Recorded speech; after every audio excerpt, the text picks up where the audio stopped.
Bill Carroll of Zenny62 Media, and I want to focus today on a position group that I think is a sneaky great.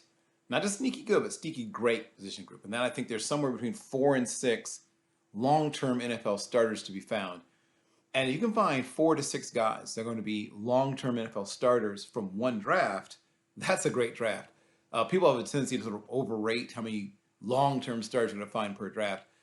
If you find 4 to 6 at any position, frankly, that's a great draft. I mean, think about how much we still talk about the 83 draft of quarterbacks. There's still only 4 to 6 long-term starters, obviously some Hall of Famers mixed in, and shout out to Ken O'Brien and the other guys that were long-term stars without being Hall of Famers from that class. But if we get 4 to 6 long-term stars at tight end, I think we will from this draft class, that's something worth writing home about, sort of. I'm going to start with the guys that are sort of towards the top of most people's rankings, then some of the guys that are sort of exciting prospects because of one particular special quality physically that they have, or some other kind of special quality. And then last but not least, I'll talk about some of the developmental types, guys that are more of a project but have a chance. Most people have Trey Mcbride either the number 1 or number 2. So it's usually either Trey Mcbride, Jalen Wiedemeyer, or sometimes McBride. And every once in a while you run across somebody that has, say for instance, Isaiah Likely at the top of their tight end board. But we'll deal with all those guys soon. I'll start with Trey McBride. And people like to whip out, George Kittle. That's not quite correct. He's a good athlete. He's not a Kittle level athlete. But he's 6'3" and 5'8", 246 pounds, big hands, 10 and an eighth inch. Knocked out 18 reps at a 33-inch vertical, 9'9" broad, and skipped, which is now a trend, the doing the agilities at the combine. He eyeballs out to a guy in the high 4.6s. I think 4.66 is a win for him. 4.74, anything slower than 4.74 is kind of a loss for him because he's not the biggest guy in the world, but he gives good effort as a blocker. Not Kittle level blocking, but good effort. I think he can play in line, but I think he really shines in that sort of power slot, coming off the wing, in motion, things like that is where what he does best really shines because he moves very well, high level of football intelligence, knows how to find the soft spot in zones, can run well enough, though he's not a blazer, to run away from some linebackers and even a few safeties. But, like I said, you can see why a lot of people's number 1, some people's number 2 or 3. I'm going to go to the guy that I think has maybe the most, amongst the most upside in the group, or certainly up there, is Jalen Wiedemeyer, who didn't do a full workout. In fact, didn't do a workout at all at the combine. Came in at 6'3" and 7'8", 255. 9 and 3/4 inch hands, which is still above average, not quite as big as McBride's. Once again, a guy who can block. And if you want to think of like a pro comparison, a slightly taller version of Algie Crumpler, right, might be your comparison. He has good arm length, 33 and an eighth inch. Obviously, at some point, we're going to have to get all of his athletic testing done, but he's a guy that I am high on because of his potential. He hasn't produced quite to the level of a guy like McBride, though. And now it gets interesting. I think most people pretty much agree across the board on the top 2. Then it gets weird. It gets funny. It gets interesting. For me, it's a fight back and forth between 2 extremes at the position. Isaiah Likely is one of the lighter, faster guys, and then at the other end you have Jelani Woods, who's one of the bigger, faster guys. But I'm going to go with Likely first, even though he's not quite the freak show that Woods is. Woods is one of those guys that outgrew the quarterback position and then morphed into a tight end, and is exciting. Likely is a tight end, but he was a wide receiver at one point. Grew into being a tight end. 6'4.5", 245, 10-inch hands, which is still very good size.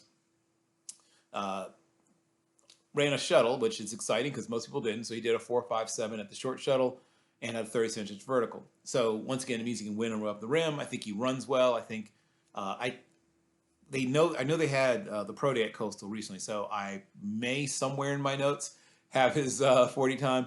I don't remember what it is, so I'll have to go back and look. But I'm assuming, unless something weird happened, they probably ran in the upper 4.5s to mid 4.6s again. But he, like I said, he moves well. You don't have to worry about his straight line speed is more than enough, and like I said, he's really good in space. Now I'm going to go to Jelani Woods, the other end of the spectrum, 6'7" and an eighth of an inch. There's a couple of 6'7" guys in this class. Austin Allen, I'll hit on later. But Woods is a giant, as I mentioned, former quarterback. Started his career at Oklahoma State, finished up at Virginia. 6'7", 253. 9.5-inch hands was actually, not all that impressive for a guy his size, but still good enough. 34.5-inch arms, ran a 4.61, did 24 bench reps with those very long arms. Skipped the agilities, which is the thing I was most interested in with a 6'7" guy, but I get it. Still, I would love to have seen what he would have done in the agility drills. But all the things you're guessing when a guy is that size, he's going to win a lot just by being so much bigger than whoever's trying to cover him. He has better speed than I think a lot of people were anticipating. I thought he'd run well. I didn't know he'd run that well. I was thinking somewhere in the 4.66 to 4.72 range. And even, in the mid 4.7s on that frame, that's still impressive for him to run that well. And once again, it was a fast track, so it might equal out to more like 4.67 anyway. But either way, that's fast. He's going to be a tight end 2 right away. He blocks well enough. Despite being a big, strong guy, he's not a killer yet.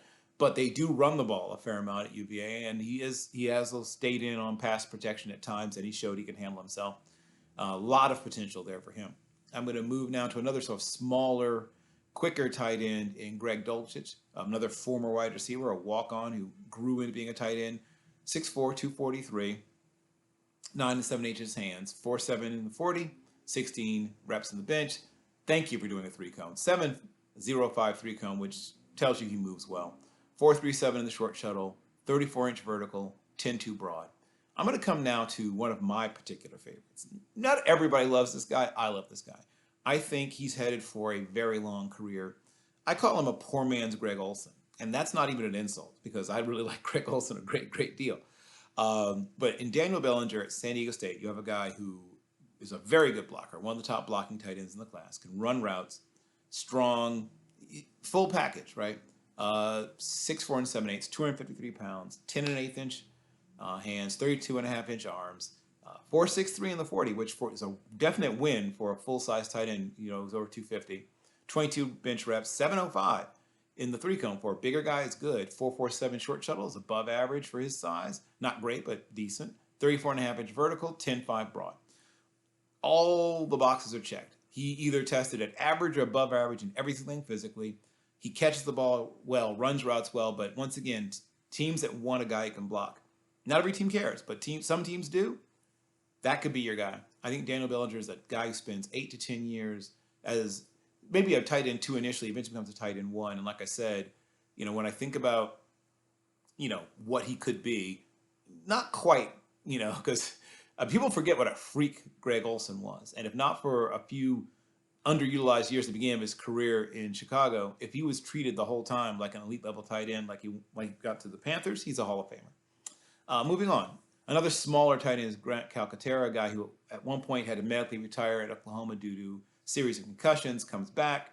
Obviously, the medical is going to be big for him, but he came in at 6'3 and 7/8, 241, which is a win for him because I think he played at 229 at times.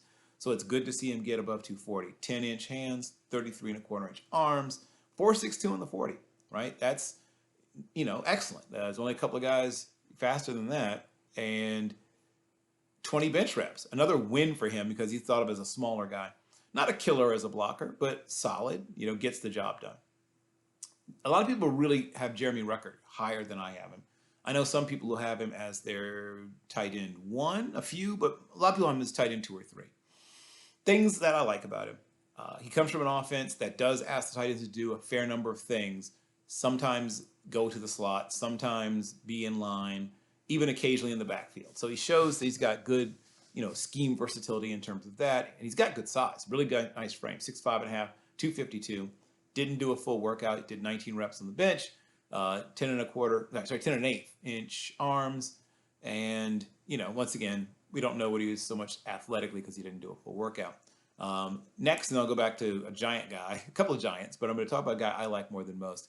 And he actually is one of the few guys on the list that actually tested a little less athletically than I was expecting. Cole Turner is 6'6.25", 249. Very loose, fluid athlete, but his athletic testing, not super impressive.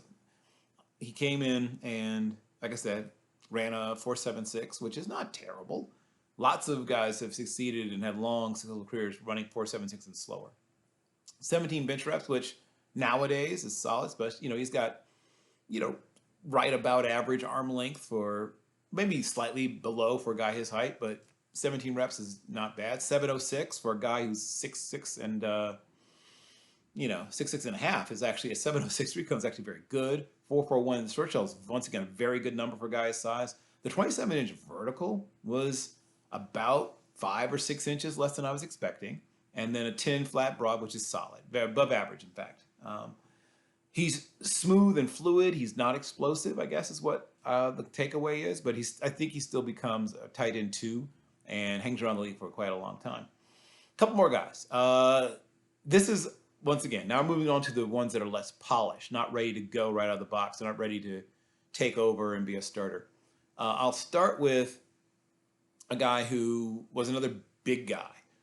Curtis Hodges from Arizona State, 6'7" 3/4, 257, solid blocker, not devastating for his size. 9 5/8" hands, 34.25" arm, 4.85, which is I think maybe the slowest of all the tight ends, which is still not awful, but it's definitely he's one of the less athletic guys. 7.143 count. Thank you for doing the agilities, which for a guy who's 257 is not terrible. 4.28 short shuttle is slightly above. In fact, I'd say it's above average for a guy his size. 34.5-inch vertical for a guy his size, slightly above average. 9.9 broad is right on average for a guy his size.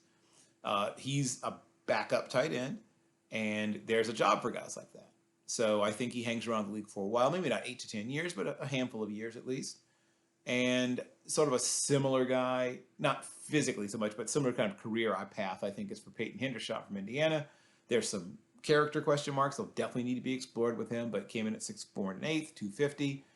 Smaller hands than I was expecting. 9 flat, 9 on the nose, which is definitely under, what you're expecting for a guy his size. 34.8" arms. Didn't do the 40, didn't do bench. Did do a very good 7.03 3-cone. No, I'm sorry, he didn't do the 3-cone. What am I saying? He did the short shuttle at 4.25, which is solid. 32.5-inch vertical, slightly below average. 9.9 in the 9.09, 9 feet 9 inches in the broad, which is probably right about average, maybe slightly below, but right around average for a guy his size.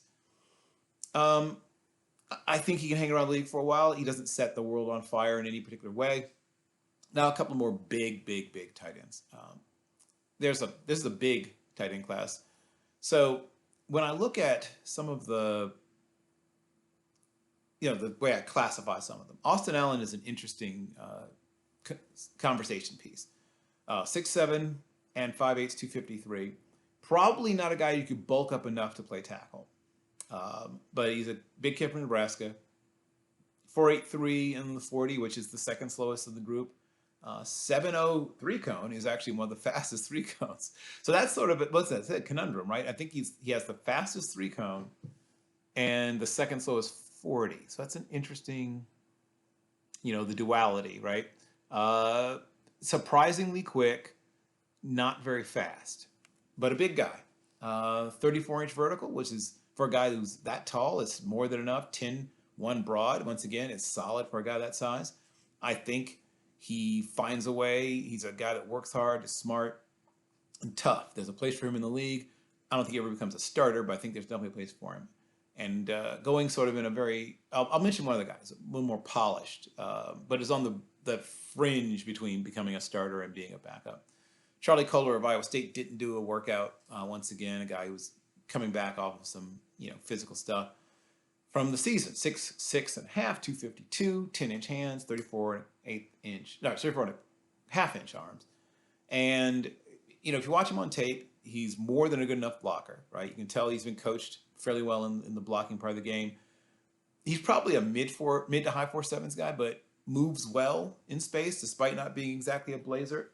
And once again, a guy I think there's a place for. And then I'm going to jump to maybe the most exciting. Actually, no. Get to one of the more polished guys who's still kind of a tight end too, and then I'll talk about the sort of mystery box guys. So Jake Ferguson, tight end U, right? At Wisconsin, 6'4 and 7/8, 250, 9.5-inch arms. 9-inch, I'm sorry. 32 and 5/8-inch arms. 4.81 in the 40. Once again, a little slower than I was expecting. 15 bench reps, that's definitely less than I was expecting. Even though he's not, he's not tiny at 6'4" and 7'8", 250. That's a surprising number. It shows that guys are working on other things and less on the bench. 703 3-cone, which is well above average for a guy's size. 448 shuttle, right around average. 31.5-inch vertical. Once again, it's not the most terrible thing in the world, but it's definitely less than I was expecting. And then a 910 broad, which is right about average.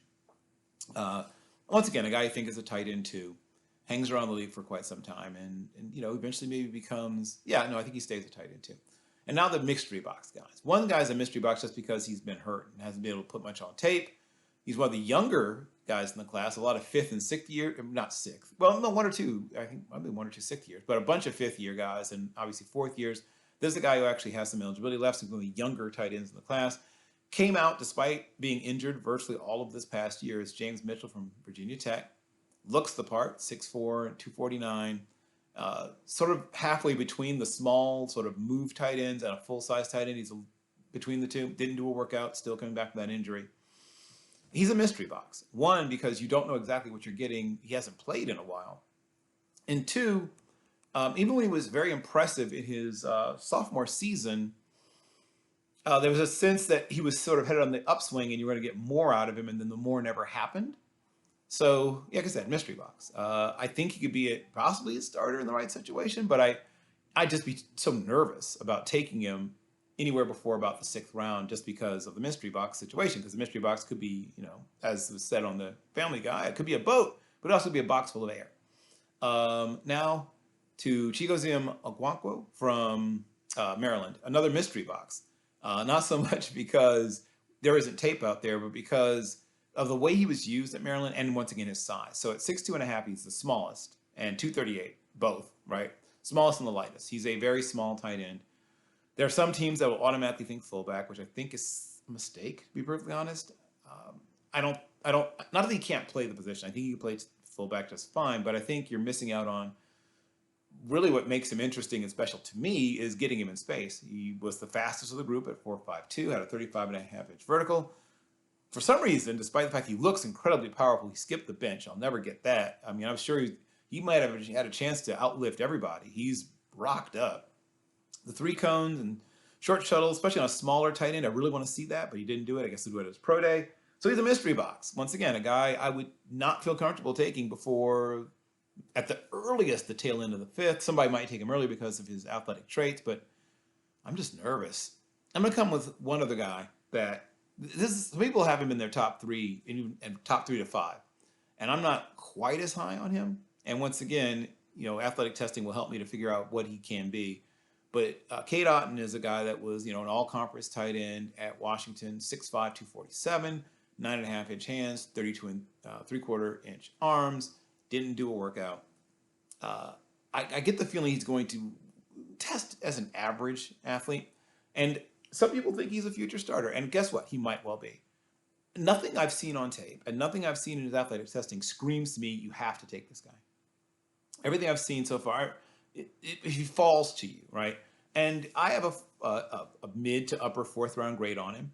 I could see him being somewhere there in the 4th or maybe a little bit later, and athletic testing will help to sort that out as well when we finally get those numbers. He does everything well, but nothing great. And I think him becoming an all-conference player is, to some extent, more about the depth or lack thereof of talent at the tight end position, because Stanford usually has guys. A bunch of teams that, USC normally have guys that are like, close to top-tier tight end prospects, and those guys just weren't there in the conference this year. Or even really, the tight end position in the Pac-12 has been usually a position of strength and just hasn't been quite there recently.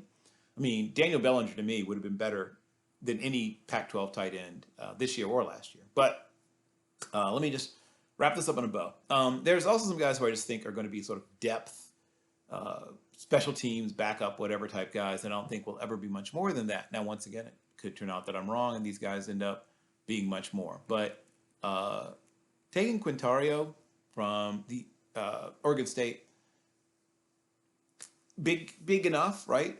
Came in at 6'5" and 3/4, 256. Did not do a full workout. Did do 22 bench reps, which was, for a guy who's got 32.5-inch arms. It's about, not 33.5. 33. So at 33.5-inch arms, actually 22 reps is decent. That's solid. We didn't do anything else. He did do the drills, and he looked, looked solid. But I mean, I just didn't see anything that said, first of all, that really demands in my mind that he be here, because there's some tight ends from other schools that I think were slightly more deserving, and I would have loved to have seen them there, especially since there's guys that aren't as well known as he is. But that's the tight end class. If you're a team like the Eagles, or you're a team like, even if you don't need your tight end one, maybe you're a team like the Bills or like the Bears that really needs your tight end two, and you've got tight end one sorted out, this is a really good class. But if you're a team that does need your tight end one for whatever reason, maybe you lost a guy in free agency, or you realize your tight end one isn't a tight end one, I'm telling you, I really truly believe that there are at least like a bare minimum of, like I said, I think the bidding starts at about 6, and it could be more, even like at 8. But I don't think there's fewer than 6 starters. So that is the tight end class. I will talk about some team specifics with what free agency and other things have wrought for sort of what I call, fix my team, or franchise fix-ups. I'll be talking about that next.